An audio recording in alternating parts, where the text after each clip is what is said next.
The next kettlebell exercise in our progression is the windmill. Now, this is a more advanced level move. It's great for opening up the hips, for shoulder mobility and stability, for building core strength, for a lot of other stuff as well.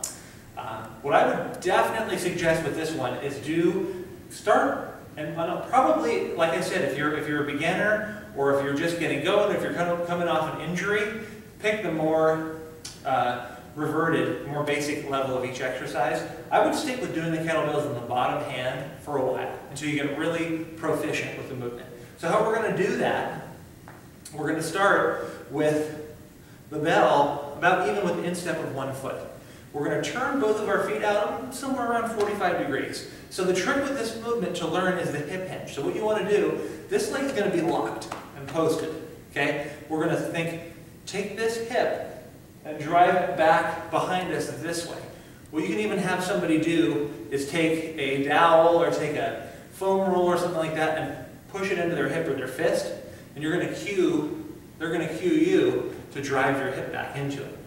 So you're going to drive this hip back. If we're doing the movement with the bell above our head, which is the traditional way, we're going to imagine like we have that bell above our head. So all we're doing is reaching the hip back, coming down, touching the bell, and standing up. We don't want no motion in the torso. So you notice all the motion comes at my hip. I'm not getting any bending in the torso. You're just going to go as low as you can comfortably go here. That's it. So it's limited by flexibility. You don't have to get really, really low.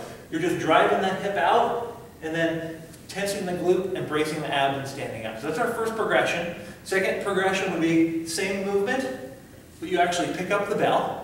You can have your palm facing forward this way in the down hand if you want to. So same movement, you're just picking up the actual bell. Third movement in the progression, we're actually going to pick up the bell to shoulder level. Same position. Get that arm locked out, look up at the bell, sink the hip back, drive the hip back, and stand up. Okay? That's your full windmill. But like I said, make sure you've mastered the other two versions before you go to the full version there. So there you have your kettlebell windmill.